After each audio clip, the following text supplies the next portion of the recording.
All right, welcome everyone. Thank you for joining us today. I'm very happy to be here with all of you. We have people joining from Copenhagen, from California, from Iowa, Miami, Florida. Actually, I hope you guys are doing well down there in Florida, Philadelphia, San Francisco, Canada. So I'm very happy to see that we have a lot of people from all over the world joining us today for this session.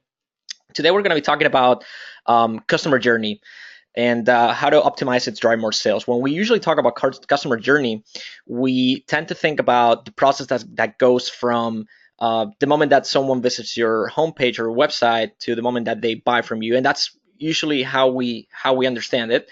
But we decided to expand that customer journey a little bit more for the webinar today, and we're going to be talking about first of all how to obviously get people that don't know anything about your brand and get them to actually buy something from you. But then once you have your customer, what do you do with it? So a lot of e-commerce owners focus a lot on getting more traffic and getting new customers to join their join their e-commerce store.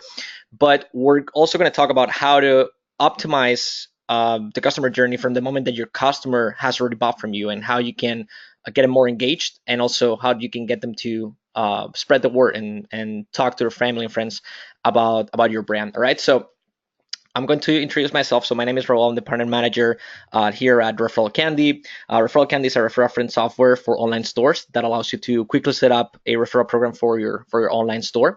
We'll be talking about this in a little bit.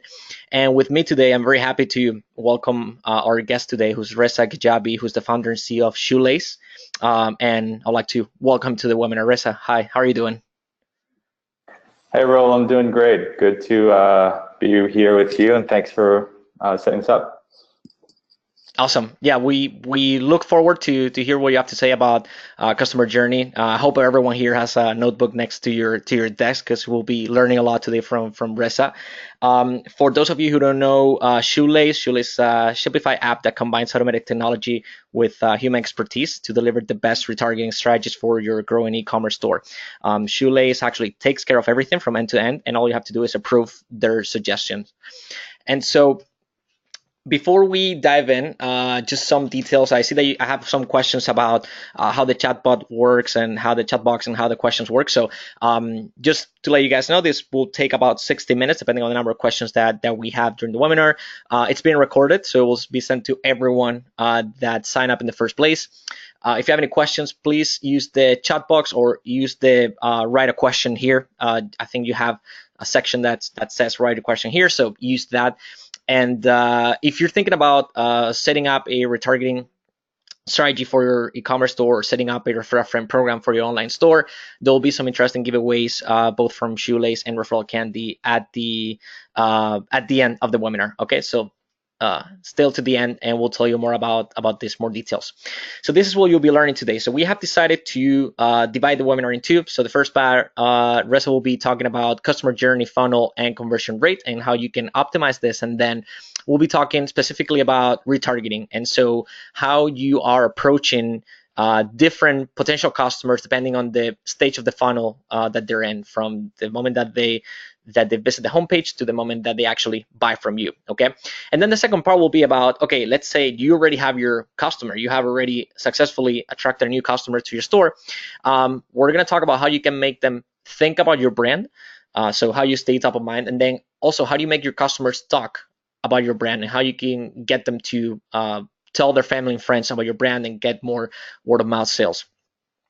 All right, so so this is the part one. We're going to talk about retargeting from visit homepage to buy, and I'm going to hand over the presentation to Reza so he can get us started on this. Reza? Yeah, let's do it.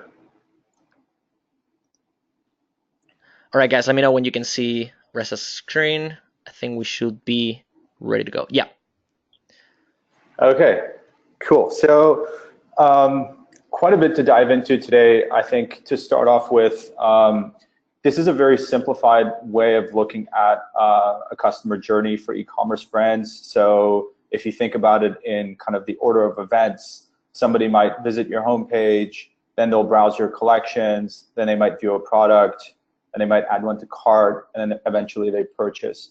in a true kind of multifaceted customer journey, along this path, there are 1,000 other things that happen. They might be exposed to a bunch of different marketing messages from your brand. They might receive an email. They might see a retargeting ad. So there's like many things that happen through this journey, but we're focusing on these kind of 5 steps as the core of the customer journey. And obviously, as Raul will talk about in his segment, the customer journey shouldn't end once they purchase. In fact, that's kind of the beginning of starting to build a relationship with that customer to increase repeat purchase from your loyal customers, as well as drive referrals to kind of have customers talk about your brand to drive more visitors to your site. But for my segment, we're going to be talking about kind of the sequence of these 5 different actions that you want your customers to go through. And I think it's very interesting to look at this as a funnel. So if you think about kind of that same customer journey and you look at it as a funnel, these are the same things, but it's nice to look at it as a funnel, because that ultimately what it shows here is that not everybody who visits your homepage is going to buy. So at every stage, you're going to have drop off, and for the most part, in most cases, on average, only 2% of your visitors will ultimately end up buying. And so that represents kind of a huge opportunity to increase these conversion rates and to optimize these various stages of your funnel to ultimately be able to have a larger percentage of your customers be able to buy. And so, if you think about the difference that it can make if you have 2% of your visitors convert to kind of increase that number to 3, it's actually a huge impact on your sales. So it's important to take it seriously, and to kind of, it's always cool to think about these numbers and benchmark it against where you're at. So from what we've seen, these are kind of the various ranges.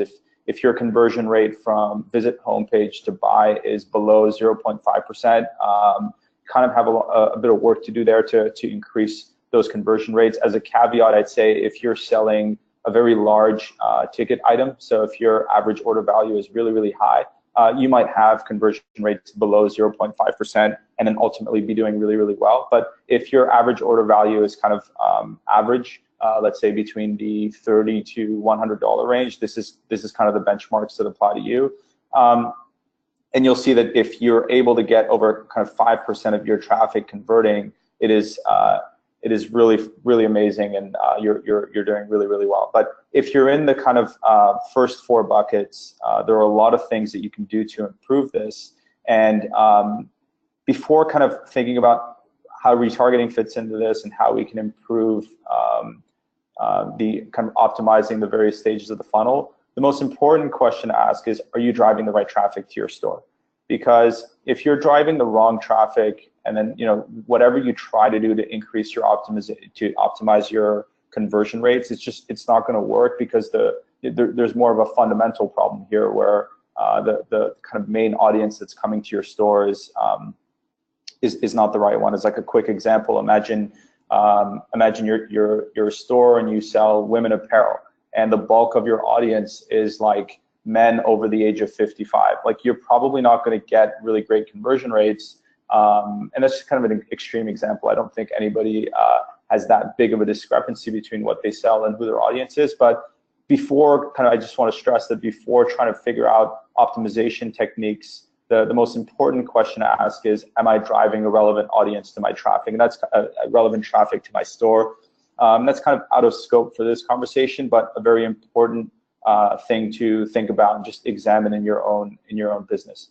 So assuming that you have the right traffic, one of the best ways to optimize your customer journey and to increase your conversion rates across each step of that funnel is through retargeting. And the reason why it's powerful is because, so maybe just a quick second to explain what retargeting is. I'm sure most people are aware of it, but just in case you aren't, it's this idea that people who leave your website without buying anything through Facebook and other ad platforms, you're able to show those people highly targeted retargeting ads to kind of convince them to come back and complete their purchase. So this is valuable because many people who leave your website haven't left an email address or any other way to get in touch with them.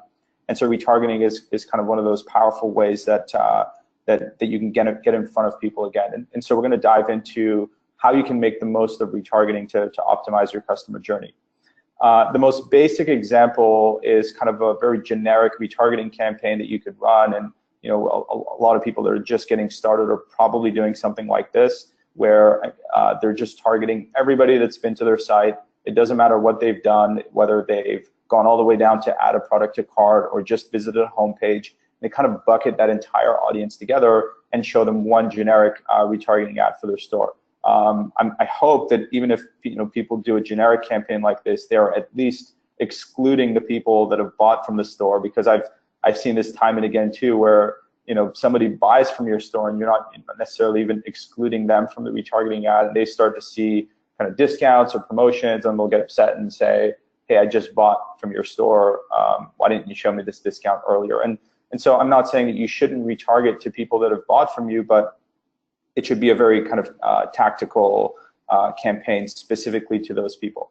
Another way that you can do it is to say, okay, let's only focus on people within a segmented part of our funnel. So let's take people who have viewed at least one product, right? And so if somebody just bounced off the homepage, you're ignoring those people. If somebody was on your site and looked at some of your collections, you're ignoring those people. And you're creating a campaign that is specifically targeted to people that viewed a product, and you might show them an ad like the example on the screen that you see that shows them kind of the product that they looked at with a discount, kind of convincing them to come back and buy that product. And that's pretty good. Like, it's better than the previous example. But the other way to do it, and what we call kind of sequenced retargeting, or at Shoelace what we call journeys, is this idea that instead of having kind of in this previous example that this would be the only ad that person would see, they might see it repetitively for the next kind of 2 weeks or 3 weeks, and it's just the same boring ad over and over again. And if you kind of think about yourself as a consumer, if you scroll through your Facebook and Instagram feeds, the moment you see repeat content, you're kind of just going to quickly scroll past that piece of content, and we're very, very good at kind of ignoring content that we've seen already. And so the way that we like to think about this, and the way we encourage customers to do it, whether or not they use Shoelace, is this idea of sequenced retargeting, where if you see in this example here, after somebody leaves your site, on day 1, they might see one retargeting ad. On day 2, they'll see something else. And on day 3, they see something different. And this is valuable because it gives you the opportunity to take them through kind of a story and expose them to various parts of your brand. And when we combine this with the next section that I'll show you, which is depending on what they did on your store, take them through a specific kind of sequence, that starts to become really, really powerful. And that's the strategy that we'll be diving in today, which is effectively combining sequenced retargeting with the idea of where your customers are in your funnel, and making those ads highly, highly relevant and targeted. So, in this example, let's say we want to target people that have added to cart. So that is the specific segment that we want to target. And then we create a retargeting sequence that takes them through an ad experience that changes one day to the next. And so I'll show you these ad examples in a moment. You'll see some ideas on how you can get creative with this sort of thing. But I think before that, it's just important to familiarize yourself with this concept of I'm not just going to show a retargeting ad to everybody that's been on my site, and I'm going to go kind of hone in on a specific action that somebody's done, and then take them through a sequence of ad experiences based on that action. So for this example, let's think about somebody that's added to cart, and on day 1, maybe we'll be a little bit funny with the ad copy and put kind of an interesting emoji and say, hey, you forgot something in your cart.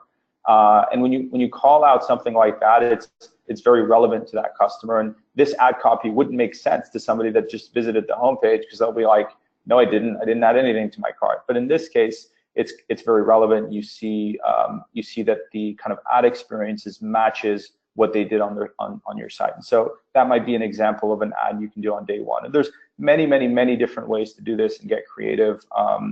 And so these are just some examples that we run for our clients at Shoelace. On day 2, maybe you'll point out something about your generous return policy. So if you think about the mindset of somebody who has come as far as adding something to cart, they've obviously shown a ton of interest in wanting to buy from your store. But maybe there are a couple of things that that prevented them from completing the purchase. Maybe they were worried that if I buy this thing, would I be able to return it? What if I change my mind or anything like that? And so you could put an ad, addressing that mindset and say, hey, we have a really flexible return policy. If something is not right, we'll make it right. So maybe that'll be a message that resonates with somebody who has added something to cart but hasn't gone all the way through. Or finally, an interesting thing that you could do, and at Shoelace we call these product review ads, where we kind of integrate with the various product review apps that you use to pull popular 5-star reviews that people have left on your store. And so maybe that's the final thing that's going to convince someone to buy from your store, just that social proof of knowing that other people have bought a product from you and they were happy about it. So maybe on day 3 we can show a product review ad with a 5-star review of something great that an existing customer has said, and maybe that'll be the thing that kind of convinces people to buy. And so that's an example of a retargeting sequence that you can do for people that have added to cart. And the other way to look at this, which is important, is that in this previous example, we've targeted people that have added to cart. And so the goal of what we want these campaigns to do is very, very clear. We want them to go to the next phase of the funnel, and we want them to buy. And there's no other step between kind of add to cart and buy. And so it's very obvious that the next thing that we want that we want the people who see this ad experience do is to come back and buy. And so I think this is really important, because if you are targeting somebody, your audience that has just visited your homepage. So suppose that we want to do a similar ad sequence, which I'll kind of run through an example of that with you shortly. Suppose that we wanted to target people that bounced off of the homepage. So these are people that, forget about add to cart. They've not even gotten close to that part of the funnel. They didn't even look at a collection. They haven't even seen a single product. They may have spent 3 seconds on your website and left. And so if you think about that segment and you're targeting this segment with an ad experience, it is inaccurate to think that what your goal for that campaign is not to convert them to a customer. It's way too early to say, okay, I'm going to show an ad experience to people that bounced off of my homepage, and I'm going to measure the success of that campaign based on how many conversions it got and how many people bought from my store. It's just not realistic, right? These are people, I think it's very important to think about these sorts of things as the people on the other end are real humans who've kind of went through a certain experience on your store, and they're not just numbers on a screen that represents kind of data points. And so these are people who are so early in their customer journey with you that the goal should not be to necessarily immediately convert these people to paying customers right away. The goal is, how do we get them to just go to the next phase of the funnel? How do we build enough trust and kind of build our brand a little bit more so that we can encourage some people to at least come back to the website, learn a little bit more about our brand, and maybe look at a product, just look at a product. And so I think if you have a campaign that targets people that have left on your homepage, and you can drive a large percentage of them to come back and look at a product, that is a successful outcome of that campaign. And I think a lot of people will do something like that and they'll get discouraged to say, oh, I ran this campaign and it didn't drive sales. Well, if it drove people to the next phase of the funnel, that's hugely valuable, and it's kind of pushing people along. And so I think this is a concept that is really valuable to kind of internalize, and it'll help you define success of your campaigns a lot better. To know that something like this, the outcome that we're looking for is to say, how many people can we bring back and look at a product?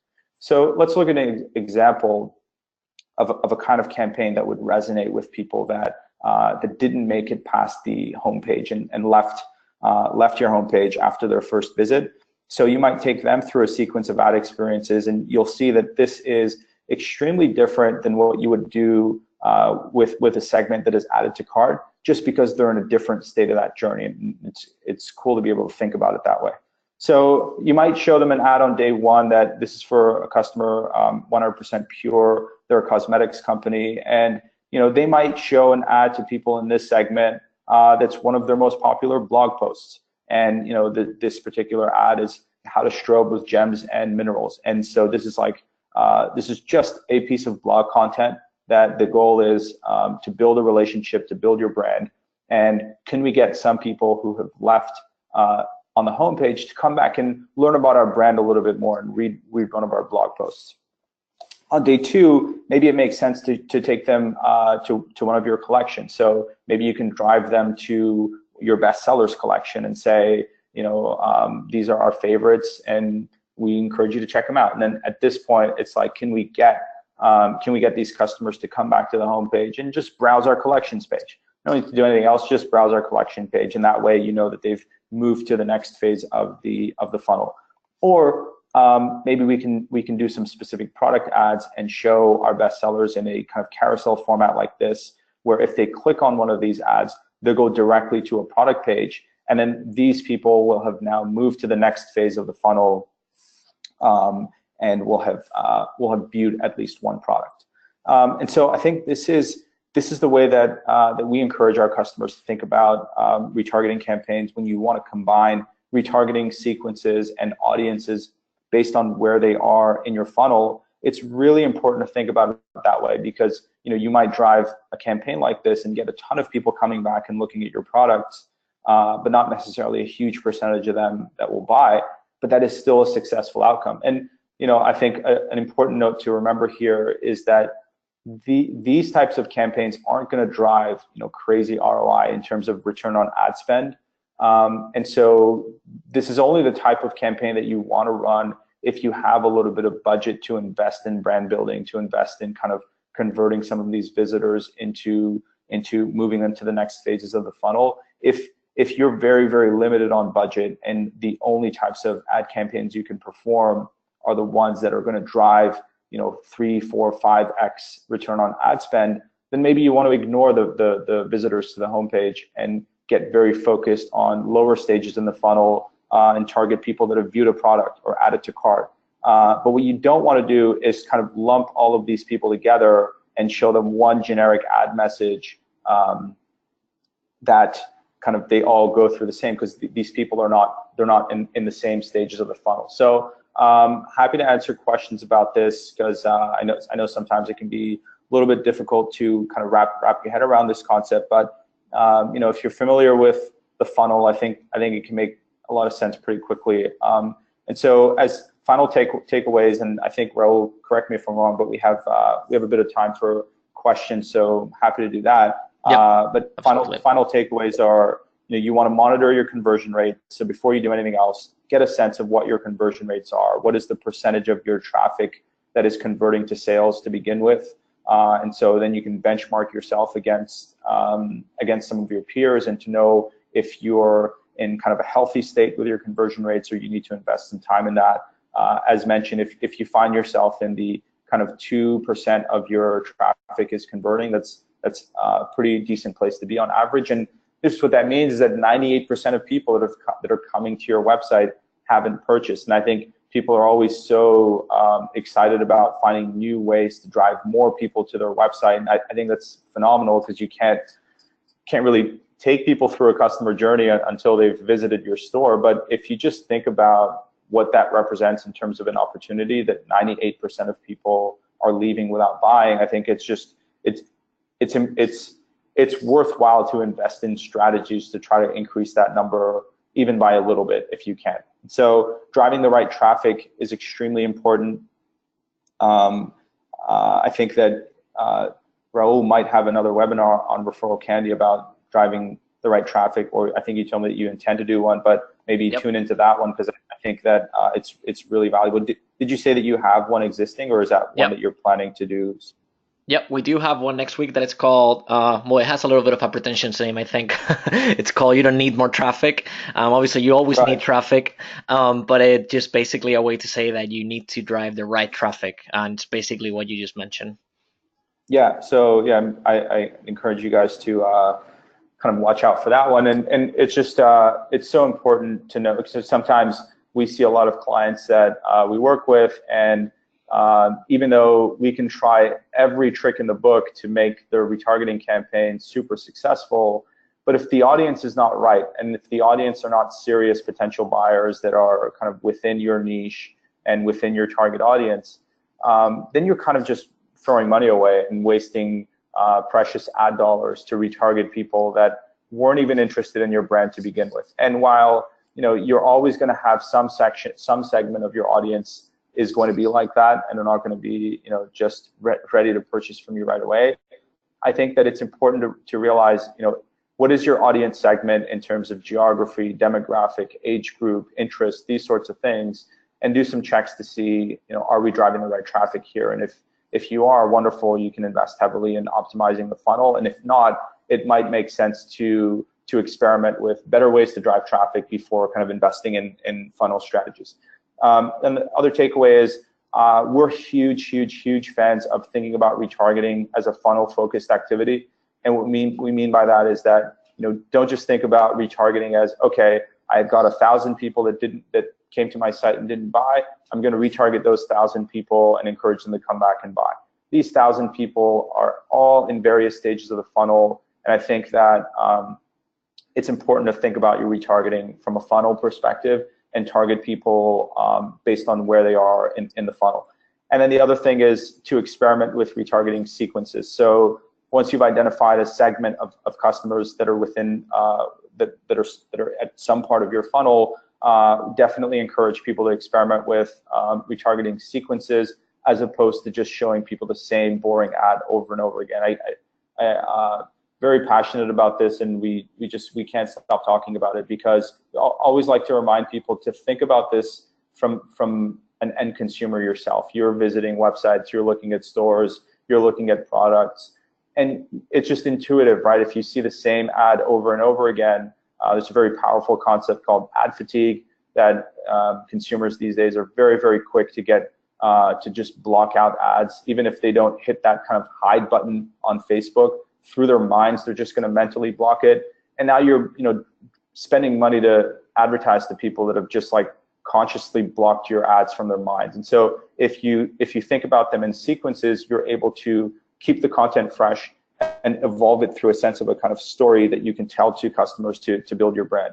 And then the last and final thing, and I hope I didn't take more time than I was supposed to, but the last thing is, as you run these different retargeting sequences that are targeting various sections of the funnel, it's super important to think about the conversion goals, again, as a funnel-focused activity. If you're targeting a segment of customers that left off of the homepage, and that's as far as they got in the funnel, the goal should be, how do we get them to come back, and how do we get them to look at a product? And not necessarily how do we get the result of this campaign to be a conversion.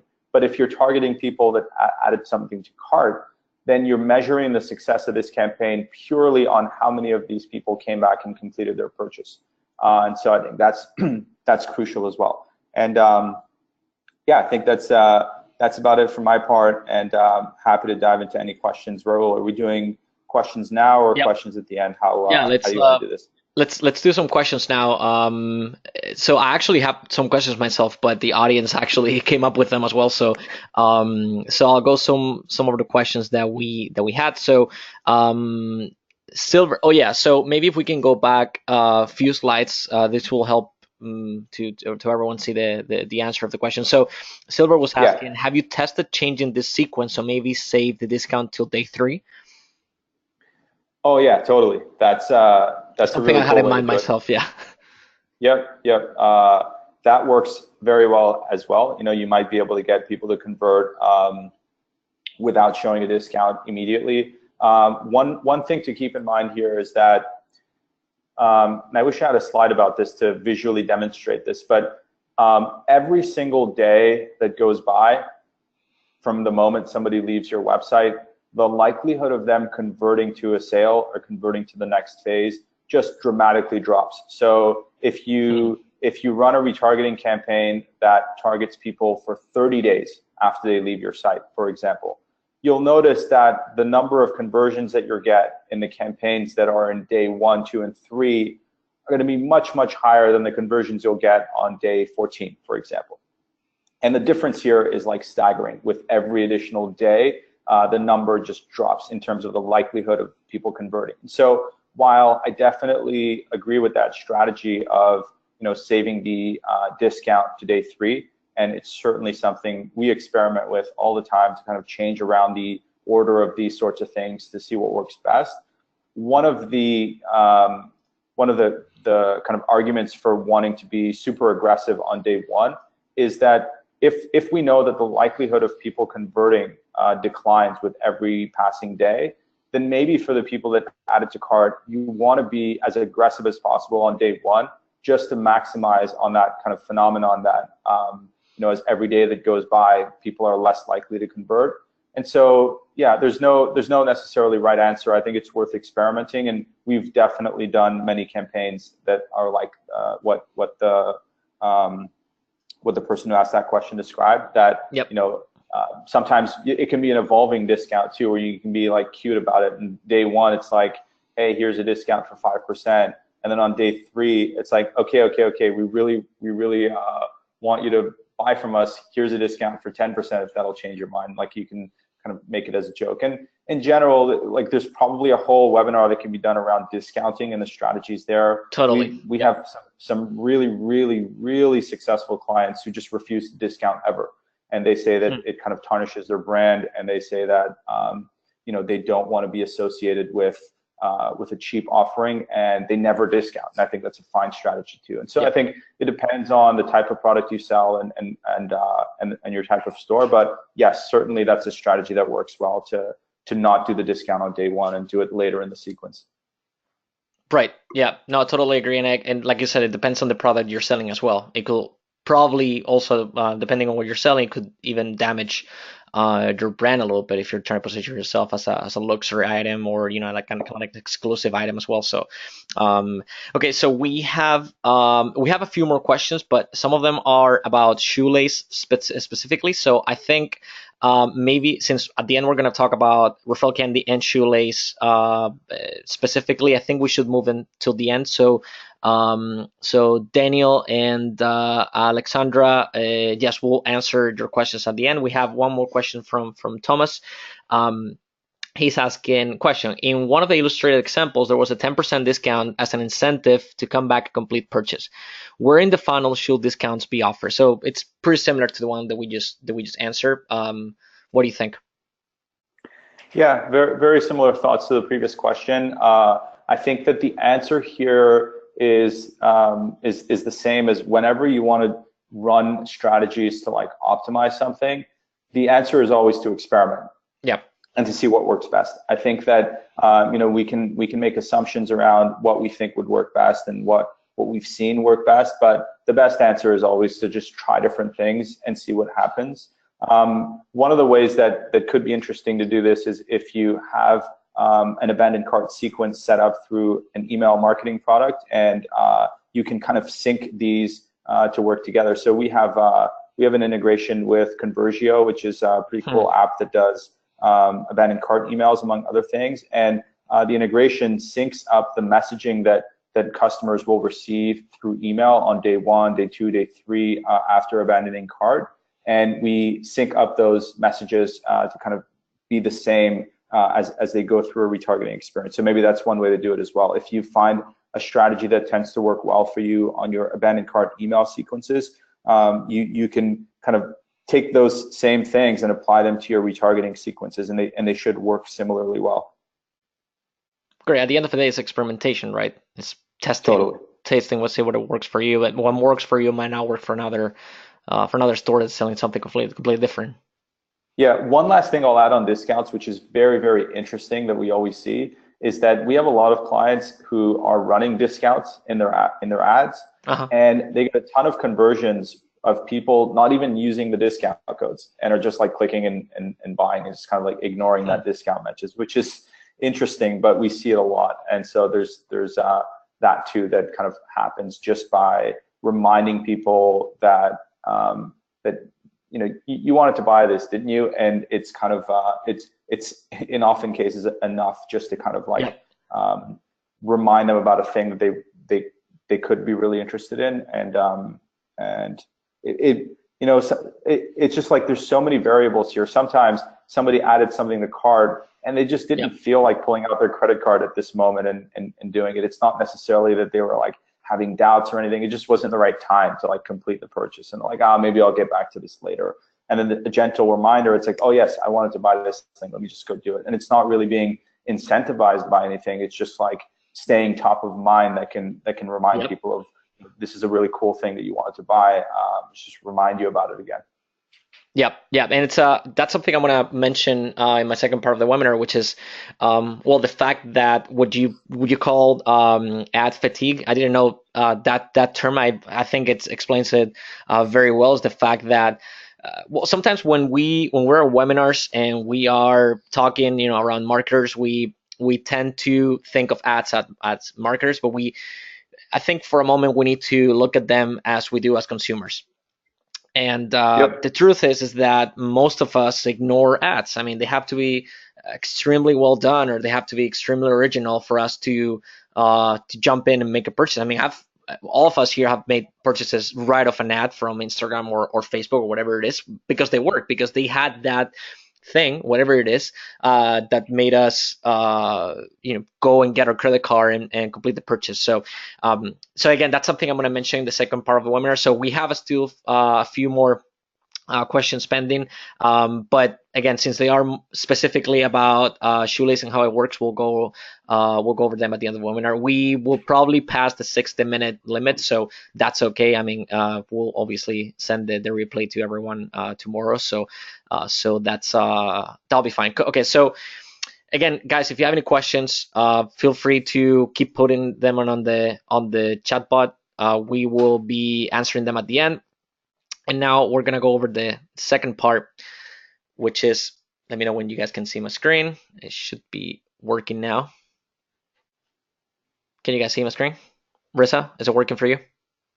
Let me just exit my full screen and let you know. Yep, I see it. Okay, cool. All right, so as we said at the beginning, we are going to talk about customer journey from not only the moment that someone lands on your website until they buy from you, as Rissa described. We're also going to talk about, okay, what do you do with that customer now that you have it? So here at Referral Candy, we always, obviously, we're trying to empower word of mouth sales because we think it's one of the most cost effective ways to get new sales and get new customers, and also keep your current customers engaged. And so we're gonna go over some tips on how you can make your customers think and also talk about your brand. And so let's position ourselves where Reza left off, which is okay, we got a new customer, okay, and that new customer went over a shopping experience where you have a good product. I'm sure everyone here has a great product that they're selling. Uh, I'm assuming that everything went well in terms of shipping, in terms of they got the right size, whatever it is, but it might happen. Sometimes it happens that there's some issues during the purchase. But the fact that you have a good customer service team that can quickly or proactively fix problems for your customers, that will end up delivering a great purchasing experience at the end, even if there was some issues during the process. This will leave you with a happy customer satisfaction. And this is very important. The fact that your customers, that you don't only get them to buy, but that they leave with a good taste after buying from you, it's very important, because this is a survey run by American Express and Help Scout in 2011. Americans tell an average of 9 people about good experiences, and they tell nearly 2 times more, so 16 people, about poor experiences. So you want to make sure that people leave your store happy, because it could mean that you might lose 16 potential customers. But on the other side, it might mean that if they leave your store with a good feeling, they might tell 9 people, up to 9 people about it on average, which means that you might get 9 potential customers after that purchase. And those customers will be basically for free because you didn't have to do anything to attract them. They just came organically, let's say, from word of mouth. So you want to make sure that your customers tell as many people as possible about the good experience that they had. And so one of the things, obviously, that we recommend at Referral Candy is running a referral program. But there's other ways you don't need to run a referral program itself. You can maybe just incentivize them by giving them some sort of promotion, or giving them some sort of giveaway, wherever it is, to encourage your current customers to spread the word about your store. And I said that word of mouth is one of the most cost-effective marketing strategies that you can follow, because it's basically free.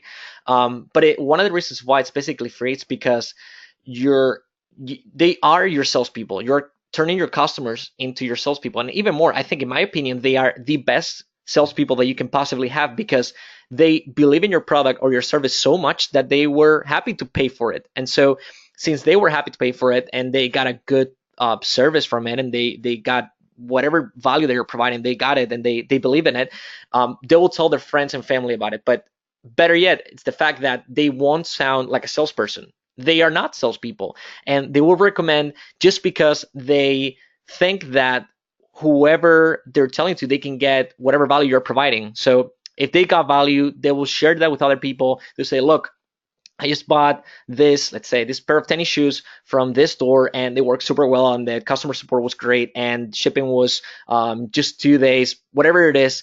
You will want to tell everyone. These people will want to tell everyone. So word of mouth will happen organically, but obviously, if you have a referral program, if you have any sort of incentive to boost it, you will make it. You'll be able to take action and actually turn this new customer into well, you'll let word of mouth do its job, and you will turn it into new customers, and then the cycle will begin again. So we're going to talk about two things. So one of them is how to make your customers think about your brand, and once you got them thinking about your brand, we're going to go over some ideas on how to make them talk about your brand, make them your best salespeople that you can have in your company. So this is what we're gonna go over in this first section, which is, okay, let's use memorable messaging, how we can make our customers think about our brand as much as possible. This is something Reza just mentioned, is that how we stay top of mind. So we're gonna go over how to use memorable messaging, what we call memorable messaging, which is stand from the crowd, stand from the ocean of content marketing and ads there is out there, how you can stay relevant and how you can stand out from the competition. Something else that we're going to go over is how you can use periodic offers with variable rewards to keep people engaged and keep people coming back to your let's say your website or your Facebook page or whatever it is, to stay in the lookout for the next offer. And then we'll go over ways of using social media and how to be more useful than promotional.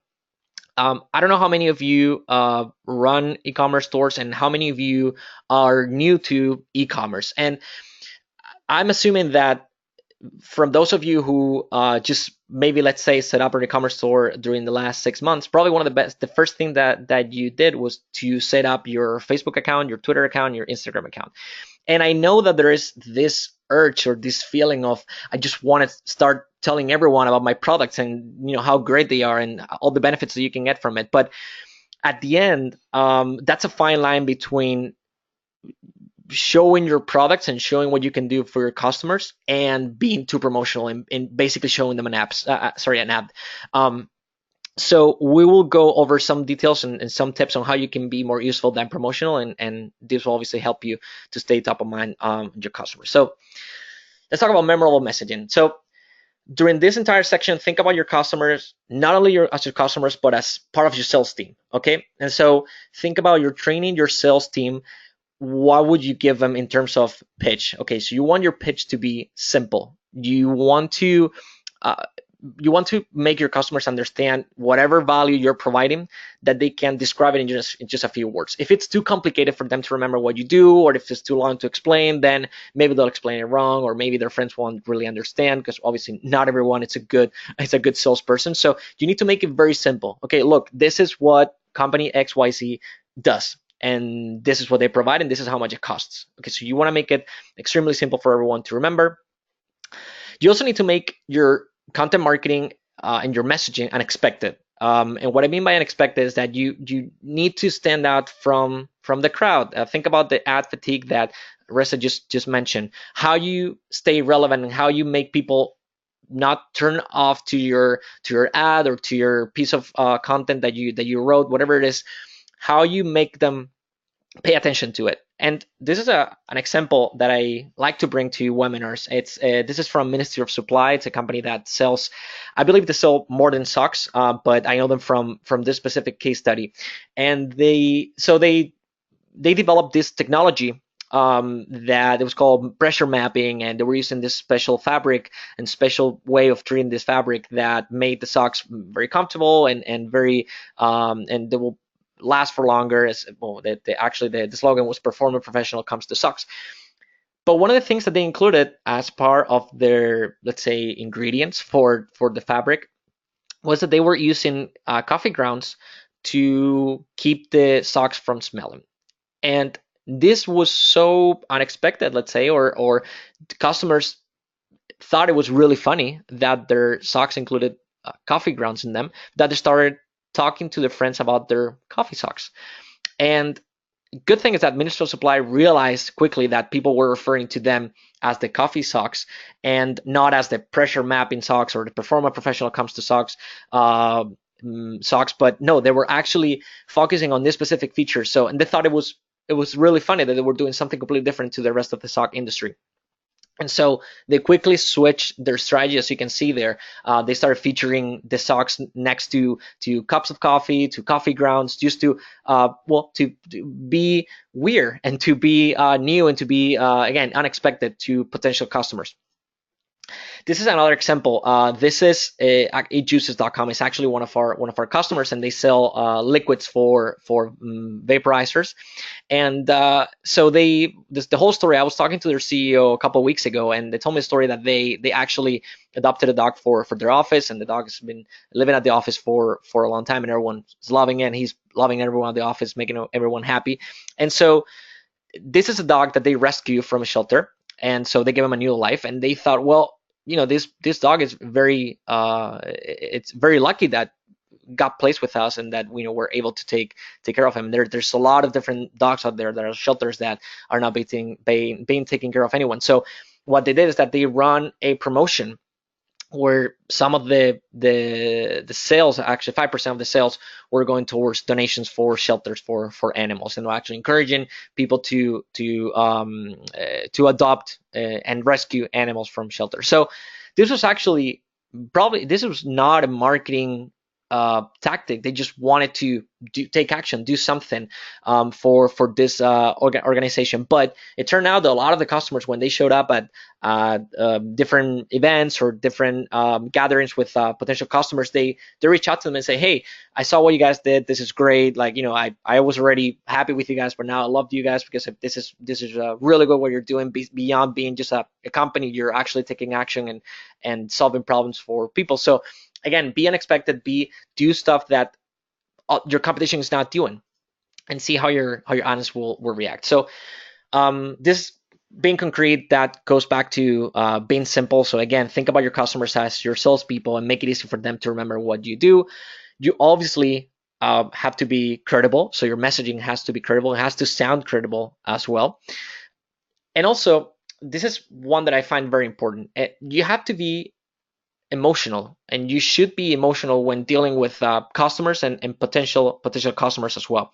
If you think about it, most of the purchases that we do in our life, even buying a car or buying a house, which is probably the biggest purchases we'll ever do in our lifetime, are based on emotions. You're buying your house because you're seeing yourself living there. You're buying your car because you can see yourself driving, and maybe you think it'll give you a specific status, whatever it is. But there's an emotion behind all purchase decisions, and so try to be emotional. Try to find what's the emotional point that your customers find when they buy from you, why they buy from you, what's the emotion that they get when they buy from you, and go after that, and develop a strategy and a story that will match with what your customers think about you.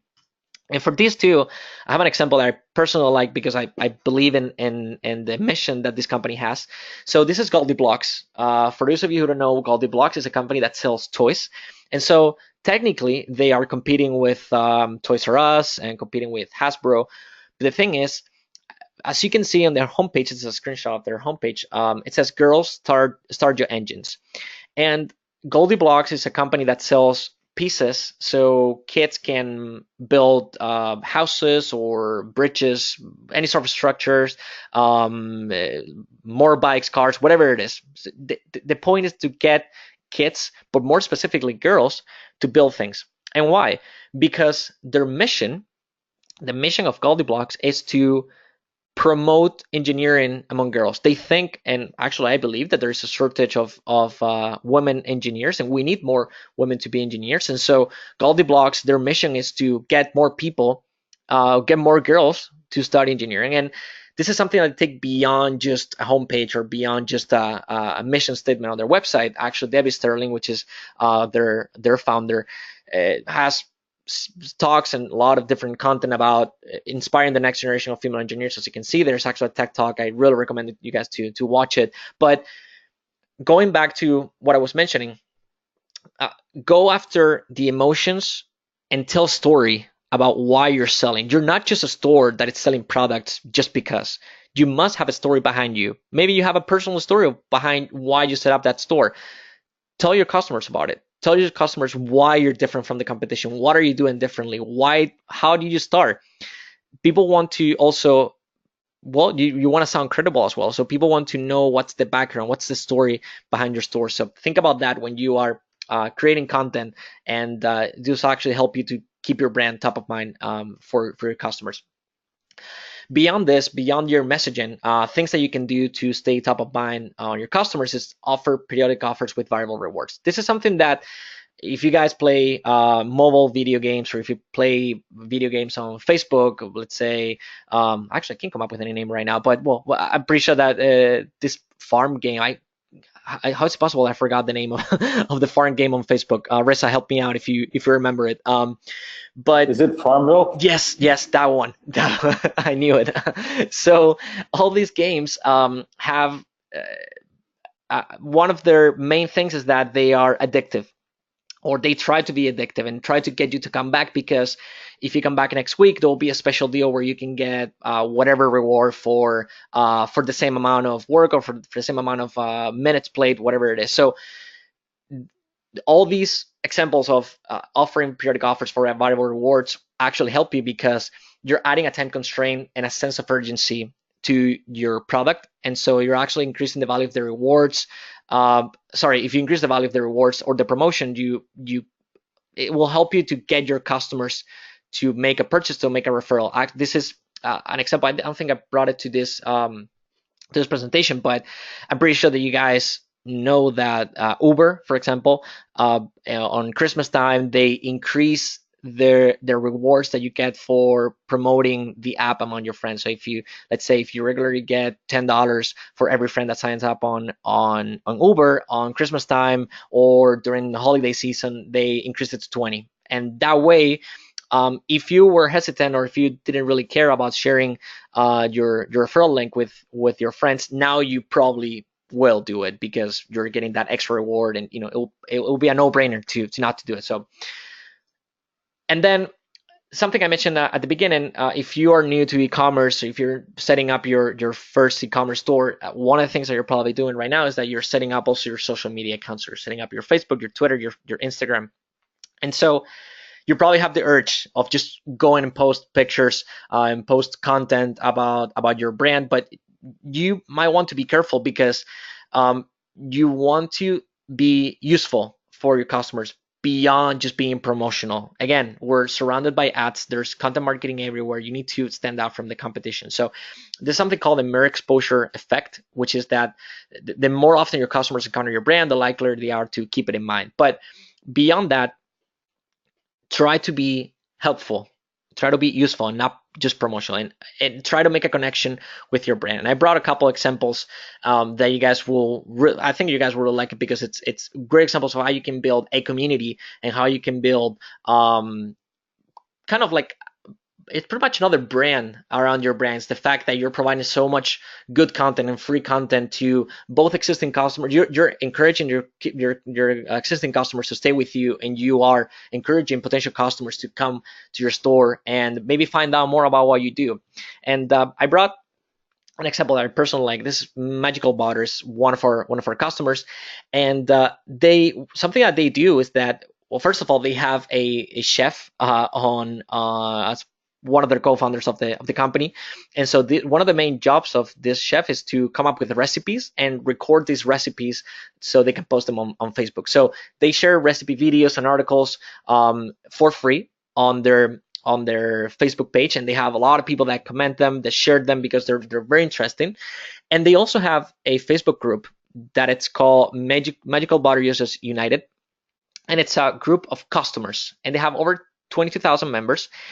And the great thing about this is that they were able to build a community around their brand. And at some point, I'm not going to say it replaces their customer service, because it obviously doesn't, but a lot of the times when someone has a question about Magical Butter, another user will answer that question, and something that will probably be directed to in another company will be directed to customer service. Here's another user who is pretty much positioning themselves as an expert on Magical Butter or in the field or in on the product itself, and they're answering the questions. But at the end of the day, they're staying top of mind. So people who are users of this Magical Butter Users United group, they'll keep coming back, and that will increase the chances of them talking to friends and family about the brand, because it's a part of their lives, let's say. And they obviously also use it to run giveaways and special promos to their users. And this is something that we also like to do at Referral Candy. If you follow us on Twitter or on Facebook, you realize that we don't post every day. We post just a few times a week, and most of the time, what we post is content that we think is useful. So we post articles that we're writing about. Well, here's a couple examples of how to optimize your e-commerce store, or case studies that we have actually done about a specific brand and how word of mouth was a crucial part of their growth, whatever it is. But we try to share relevant content. I mean, we are in the e-commerce community, and we're all together here. So I think it's important that you position yourself as someone that, first of all, knows about your industry, and second, that you're kind of an expert on what you're selling and the field that you're playing in. So it's very important to be helpful and to be useful for potential customers, and also for your existing customers. That will help you stay top of mind. And then the second part is okay, you got your customers to think about you, to think about your brand. Now let's get them to talk. So as I mentioned here at the top, it says customer retention helps increase word of mouth sales. And it's because, yeah, okay, they're thinking about you. Now let's make them talk. And you have to keep this in mind, is that if you run a survey on your customer base and say, hey, will you be willing to refer us to your friends and family? 83% will say, on average, of course, this is a study by Texas Tech, 83% will say, yeah, absolutely, I love you guys. I will definitely spread the word about you guys between my family and friends. But the reality is that less than 30% will actually refer. So this is why, if we go back to the circle that I was showing at the beginning, that's why word of mouth will do its job. So if you have a regular source of customers that are coming back and purchases that keep coming in, you already have word of mouth happening in your store. You already have customers telling their friends and family about your brand. But the thing is that if you don't take action, first of all, you are not able to see how many of your new customers are coming through word of mouth versus other marketing channels. And second, if you don't take action, if you don't have a referral program or any sort of incentive for your customers to share, there's nothing you can do to keep pushing them to say, hey, keep doing it. I'm going to reward you, and I'm going to reward your friends and family if they keep coming back. So you can actually take action if you have any sort of referral system in place. And so I'm going to go over this very quickly, because we have already passed the 60-minute line, and we have questions that we need to answer. And so these are some of the examples that you can follow to stay top of mind, and to keep reminding your customers that there's some sort of benefit from spreading the word about your brand. So this is YouFoods. It's one of our customers. This is a homepage, and when you click on, well, here there's a orange button at the bottom left. If you click on it, it will take you to this pop-up that says friends with benefits, refer 3 and get a week free. So basically, when you click on a call to action that says get something for free, everyone would just click on it and get more information, because why not? I mean, we all love the word free. So most of us here will click on that and say, okay, what do I have to do to get something for free? Especially if it's something from a brand that I already like. So here explains what the referral program is and how it works and what are the benefits from that. Another way that you can do this, this is Educes. This is one of the examples that I showed you guys before. If you scroll down their website, they have a link to their referral program. There you can click there and get more information about how you can either get a discount on your next purchase, or what are your friends going to get if you refer them, or what type of deal they're going to get if you refer them. So the thing is that even if you put them here at the bottom, if you are targeting extremely loyal customers, they'll probably know your website from end to end, and so they will be likely, and they will actually probably ask you about, hey, I got friends that will be happy to buy from you. Is there any sort of incentive if I bring them? So it's always good to have any sort of I'll say it again, incentives for those customers that are already loyal and they already want to bring customers to your store. Another way of doing this is to show them a post-purchase pop-up after they buy something from you. So again, we go back to the moment when your customer buys something from you. So that's the end of the first customer journey. Let's say you show them a pop-up and say, hey, before you go, if you like what you just bought, if you think that any of your friends or family could get rewarded, or sorry, could get the same value that you got, here's how you can get rewarded. And this is how actually your friends can get rewarded. And I'll go back to what I said before. Most people actually refer because they think that whatever they are recommending to their friends and family is going to be useful. I mean, I want to believe that no one would recommend something to their family and friend just because they're getting any sort of commission, just because they're getting $20 off on their next purchase. Of course not. I mean, no one will recommend something that they don't believe in. Think about the last time you ask on Facebook or Twitter for recommendations for a new restaurant to go eat dinner at, or another city to visit. So people like to give recommendations just because they like to be useful for other people. And this is something that some of our best customers, or the best performing referral programs, understand very well. And this is one of the last examples I want to show you guys of our reminder email. This is 22 Day Nutrition. It's a company that sells nutrition supplements, and they have a referral program with us. And I'm actually going to expand the email so you guys can see it. And so I want you to pay attention at the subject line. It says, "Get your friends a discount at 22 Days Nutrition." It's not saying anything about how you as a customer can get rewarded for spreading the word about 22 Day Nutrition. It's actually talking about what your friends can get. And that makes a lot of sense because your customers will probably feel good about the fact that their friends and family are benefiting from something. And so if you keep reading, we love meeting new people, get rewarded, make your friends love you, use the link below to refer your friends to 22 days and give them a coupon for 10% off their next order in 22 days.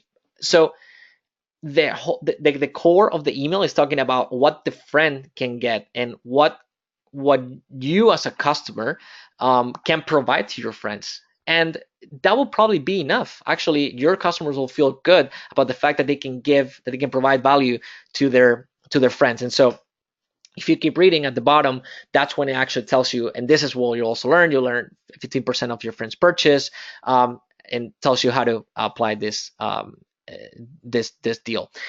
And so, quick summary before we go over the questions. So make it easy for your customers to talk about you and be simple and concrete. We can go over again the ideas that I share with you on how your messaging can stand out from your competition's message.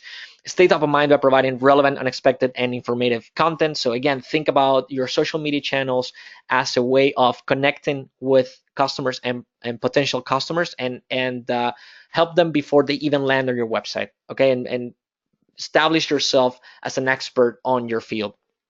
And the third one is to, well, obviously constantly remind your customers on how they can benefit from your referral program, or how they can benefit from spreading the word about your brand among their friends and family.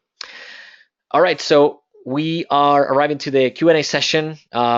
So we have about 5 to 10 more minutes for questions. So this is a perfect timing to write your questions in the section that you guys see. So Reza, if you're ready, I have some questions from you that we left penned from before. Yeah, so, let's do it. Actually, before we do that, so there is some special deals I wanted to bring to you guys, both from ReferralCandy and Shoelace. So if you're thinking about setting up a refer a friend program on your online store, you can try us out for 60 days instead of the 30-day that we offer. So I'm putting the link here in the chat box so you guys can follow it. So if you actually just give me 1 second. All right. Actually, can you guys type yes if you can see the link? That'll be great, just to make sure that you guys got it. So if you follow that link, you can sign up on Referral Candy for 60 days instead of 30, so you can try it out, see how it works, and hopefully also get some referrals before you even get your first invoice. And Shoelace, if you're thinking about setting up a retargeting, sorry, there's retargeting strategy for your store, you can get 60% off on their standard plan. So from 49, it will go to 19 a month for 3 months. All you have to do is contact support and mention that you were here at the Referral Candy webinar. Okay, and now, yes, I have some questions for you, Reza. So yes, so we have a question from Janela Alfonso that says, in which way would you distance yourself from Autopilot and other, I'm assuming other companies that do the same? I'm not familiar with Autopilot, so don't know how to differentiate against them. I think one of the biggest differences about Shoelace compared to anything else that we've seen on the market is that we haven't built a piece of software that you log into and then you go and like create a campaign and you design your sequences and kind of have to think about your own strategy. The experience with Shoelace is the exact same of like, imagine if you hired a retargeting expert and you told that retargeting expert, I want you to manage my entire retargeting strategy from end to end. So from the creation of the campaigns to what should the budgets be, of who should the audiences be targeted, which stages of the funnel should be targeted, what should the ad sequences be, when should these be optimized or changed, or any of those sorts of things. The idea is that that's the experience that we provide, and not kind of building the tools for you to go and create your own retargeting. And so from what we've seen, there's nothing else in the world that kind of does that as deep as we do with the kind of specific focus that we have on retargeting. We don't offer any other offering or service that is not retargeting. It's our focus, it's everything we do, and that is going to be our focus for the next couple of years at least, before we expand to anything else. So I don't know if that answers your question, but I think that we've like introduced a paradigm shift in the way that we've built our software, in the sense that there's really nothing for you to do when you install Shoelace. There's nothing for you to set up. Everything gets done for you on our end, and you just approve the suggestions that we send to you. So hope that answers your questions, but feel free to reach out to me directly if you still had questions on that. Okay, yeah, actually, that's a great thing that you pointed out. If you guys have any follow-up questions after the webinar, you just have to reply to any of the emails that you have received after you signed up, and we'll get them answered. And we have another question from Alexandra, also about Shoelace. So I was using multi-stage journeys on Shoelace, but I didn't realize I could target a part of the funnel. Does that mean that you have multiple multi-stage journeys running? Yeah, very cool. That's exactly right. And the thing is, you don't have to set any of those up. The thing that, those suggestions will come to you from Shoelace, where we'd say you already have one multi-stage running. We suggest that you also run another journey that targets another section of the funnel. The thing is that it requires a certain audience size in order for our system to send that suggestion to you. And that audience size number is about 10,000 visitors. And so in order to get a multi-stage journey, you'll need a 5,000 kind of visitor size in order to launch a kind of sequenced campaign. And in order to run multiple journeys at the same time, you'll need a 10,000 audience size. And the reason for those is that in Facebook, if the audience sizes end up being like really, really small in the way that we've like segmented them, you're going to have issues with the delivery of the ads. And so if, let's say, you only have 100 people coming to your website in a week, it's not really possible to slice it as granular as like, okay, I'm gonna create one campaign for the people that added to cart, another one for the people that bounced off the homepage. Because when you do that and then sequence them into like even smaller audiences based on the number of days, so that you can create those kind of various stages, you'll end up with audiences that are so small, and then the ads won't even get delivered. And so the idea with Shoelace is that as your audience grows, the complexity and the type of kind of granular retargeting strategies that we can introduce for you evolve. And as that happens, our system will kind of send you those suggestions so that you can expand what you have to something bigger and more complex. So it's more a function of your audience size than like a feature inside Shoelace that you didn't know how to use. Like the way we're trying to build it is that there shouldn't be anything that you need to learn how to do, and those things just like proactively come to you. And that in that specific example, it's just a function of the audience size. But again, if you want our team to look at that and be able to give you more specific insight around how long we think it'll take before you'll be able to run multiple journeys, just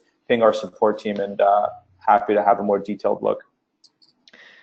We also have a question that's it's pretty open, I think, and we can probably both of us give our take on this. So Karen's asking how to convert a detractor to a buyer. So that's a good one. That's a good question. So my take on this is, and I don't know if you'll agree with this, Resets, but tell me what you think. It's don't get them back. Don't try to win them over discounts or over deals, special deals for the specific person because they are hating on your brand or because they're a detractor.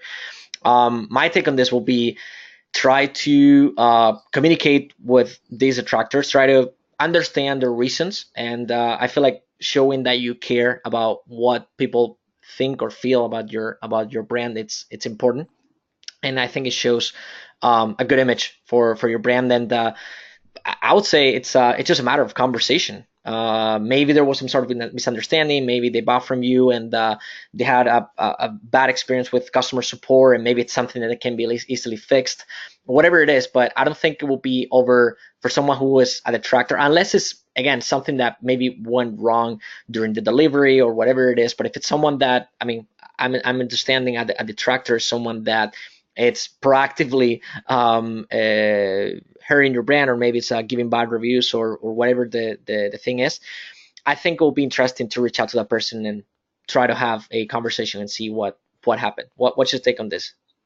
Yeah, I definitely agree with that. I think that the most common mistake in a situation like this is that the business owner will get super defensive, and then if and when they do reach out to the detractor, they'd say, oh, like we did everything we could, and like this is actually your fault, and like you're wrong to like to think this, and it just becomes very personal. And I think we tend to become emotional as business owners, and like, no, like that's not even how that happened. Like you're incorrect to say this. Please stop saying that. And I think that is probably the worst thing you can do, because it kind of solidifies that person's position and say like, oh, I knew I hated you. Like you seem so emotional and angry. And I think that trying to just put all of the defensiveness and emotions aside and trying to, like what you said, understand what happened and position yourself as a business who like really, really cares deeply about these types of things. And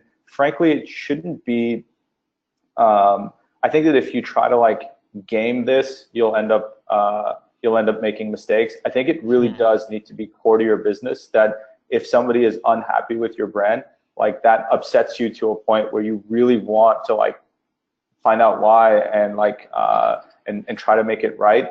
Whereas if you're like secretly pissed off at that client and they're just like pretending to be nice, maybe it'll work. But I think that if you go deeper and just have like a really customer-centric mindset in the way that you build your business, I think then naturally when situations like this happen, you just, instead of being defensive, you'll be empathetic and will be like, well, wait, what did we do wrong that gave this person such an experience? And then you will just be genuine and sincere in trying to figure out what went wrong. And then I think that that ideally, if that person is like remotely a good person, they'll be able to detect that. And then I've seen very, very, very many cases of handling this sort of thing with sincerity and being like nice and genuine and just wanting to make it right, to turn someone who was a detractor to say, no, actually, through this encounter, I've been able to experience that this brand is phenomenal, and I now tell everyone really great things. So I actually think a bad situation is a wonderful relationship building exercise, because most businesses are going to screw that up and then not care or not do a good job. But if you that is like an opportunity for you to stand out and say, you know, our business is different. This is how we treat people who are unhappy, and then kind of allows you to shine that way. So yeah, I think it's a good thing to point out, and delicate for sure, but yeah, good opportunity to build a relationship with that person. Also a great learning experience, I think. If you really Yeah, care about, like you said, if you're a customer-centered company, it's a great opportunity to find out what happened. There must be a reason why yeah, that person is so mad at you, and so that would be yeah, a great way for you to not to make. Maybe it's something that you did. I mean, it's a mistake that someone in your company or you did. So it will be a great way for you to fix it for the future. totally. And it's just like maybe one more note on this, because I think it's so crucial, is that Yeah. as like, you know, if to compete with big businesses, to compete with like Amazon and like giant companies, Yes. we smaller brands just have no choice to be 100% devoted to their customers and like built from the ground up as like true customer centric companies, because like, you know, that's the only thing that is going to allow smaller brands to stand out against bigger brands. So I really think that it should be a very core part of the way people approach building their brands.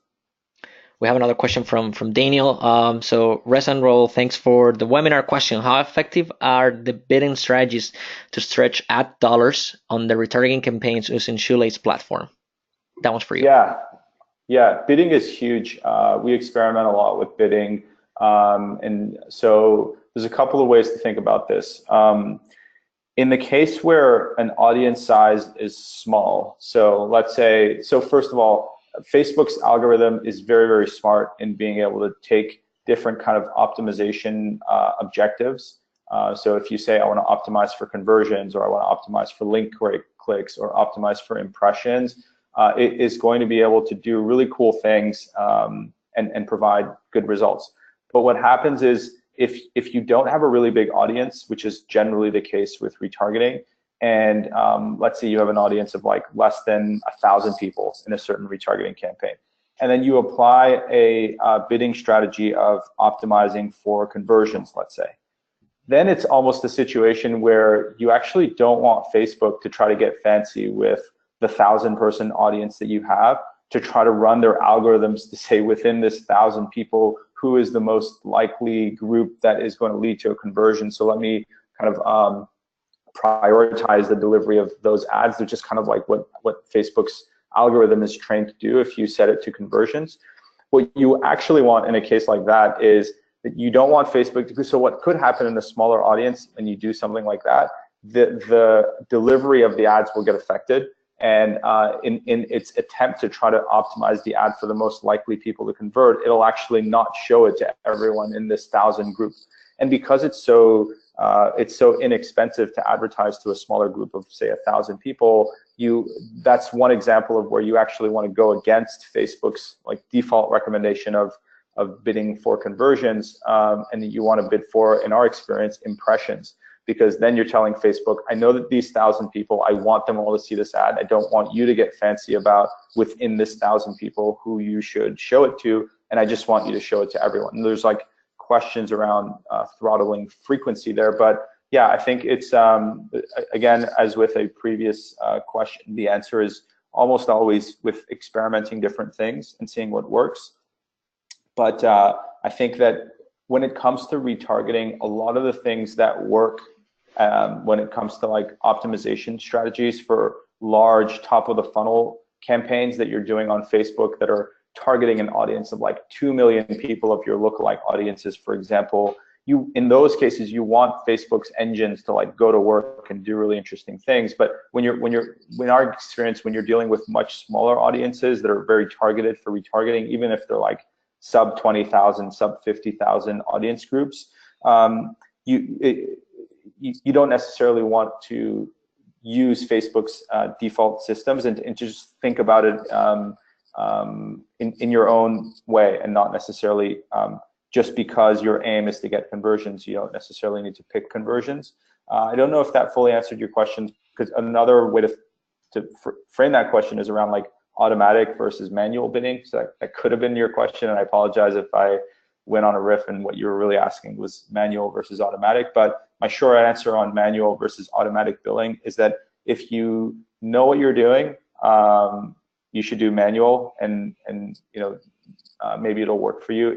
If you're not a pro and you don't really know the nuances, I would stick to automatic bidding as more of a kind of safer play. Yep, totally agree with that. I mean, I feel like, and again, unless you're really an expert, you should definitely go for automatic, because manual, I mean, you're basically taking all the risk, and you have to be really sure about what strategy you're following if you want to make it work. Yeah. So to let the question the person who asked know, in Shoelace, maybe over 90% of our campaigns that we run are set to manual bidding. But we also have API access to Facebook, and we are changing the manual bidding very often, which is very difficult to do if you're kind of trying to monitor that by yourself just manually. So yeah, I think there's a lot of value to unlock through manual when you know that an audience you're targeting is the right audience and you want to get in front of them and you want to beat everyone else to it. That it makes sense to do manual, but it can be expensive and dangerous. So if you're kind of not sure what you're doing in there, automatic's the way to go. And also, we have another question about, I think it's for both of ours. So it says, can I configure more than one website with the same app, or will I have to pay again for installing a second store? I guess both of us can give an answer here. So ReferralCandy, it's one account per store, for the reasons that each store is different, and you will probably want to have, even if it's the same company for different markets, at the end of the day, you'll probably want to run 2 different referral programs, and so you will have to set up different incentives, different rewards. You'll have different audiences that you will have inside of ReferralCandy. So yes, it just makes more sense to have one per account. Shoelace, Ressa, you can probably tell me more about this. Yeah, we have the same thing. Shoelace is one app install per store. Though I would say that we're starting to see a lot of our kind of like advanced power users who are running like 5 or 6 or 7 different successful e-commerce stores, and that is starting to happen quite often. So I think at some point we might revisit a solution for being able to run Shoelace on multiple stores, even if it's one part of it is from a pricing perspective, but the other part of it is just if you're running multiple stores, you probably want to be able to just flip between them quickly inside of Shoelace. So I think we'll revisit this at some point to be able to account for people that are running multiple stores. But yeah, at this point, we're similar to ReferralCandy, that it's one instance per store. And we have a follow-up. So we have about 5 more minutes. We should wrap up. So we have a couple more questions, and one of them is a follow-up question to the one we had before about what to do with those customers that are angry and they are against the brand. And now it's, what do we do with the other side of the coin? Will be what do we do with the promoter? And so, in my opinion, obviously, what you want to do with the promoter is give him more tools and give him more incentives to keep doing what they're doing. One of the things about ReferralCandy is that in the dashboard you can see who are your best advocates, and so maybe you can reach out to them directly. If you see that you have like a top 5% of customers that are super loyal and they are referring a lot of customers to your store, maybe you want to reach out to them directly and say, hey, look, you've been such a great customer. We have shipped a package full of I don't know, like swag, t-shirt, hats, whatever it is that you want to give them to thank you for your loyalty over the past few years, let's say. That's one of the things. I mean, and that's one specific example, but you can do, depending on what you're selling, you can do whatever you want. But in my opinion, the short answer will be, if they are already promoting your brand, help them keep doing it, and ask them what would they need to increase it. That will be my answer. Yeah, I have a thought on this too, and I think that oftentimes, while a lot of like scalable strategies are phenomenal and they should be baked into the way that you run your business, to be able to do things that scale, and that, every time there's a really happy customer, this certain thing automatically happens. And I think those kind of strategies are great. Building the right referral programs and like all of those things are wonderful and part of the way that you build a scalable business. But I think especially in the early days and before you become like a giant company, one of the things that you have going for you that larger companies can't do is that you can do a lot of things that don't scale. Like you can build personal relationships with some of those people, because it's not like you're going to have thousands of these passionate promoters that are talking about your brand every day, that even if you wanted to build a relationship and talk with each and one of them, you wouldn't be able to, because there's not enough time in the day. If you have like 1 or 2 or 10 or 15 really loyal customers, I think like a really interesting thing to do is to get on a call with them, just like learn about them and ask questions about like, what did you really like, and establish a personal relationship. And I've found that if you have somebody like that who already loves your brand and loves what you do and loves your product and has never really like talked to you, the owner or the founder, and just loves you anyway, if you do build a personal relationship with them, it's just like game over. Forever they're your best friend. And it's genuine too. You enjoy talking to them, they enjoy talking to you, and it's a personal relationship. And I think that people in this kind of like digital age and things being done through software and scalably and automatic, like people shouldn't forget the personal human touch to things, that just having a conversation with such a person, to thank them personally, or if you're in their town going to visit them, like those things can just work wonders in strengthening relationships with the people who really love your brand.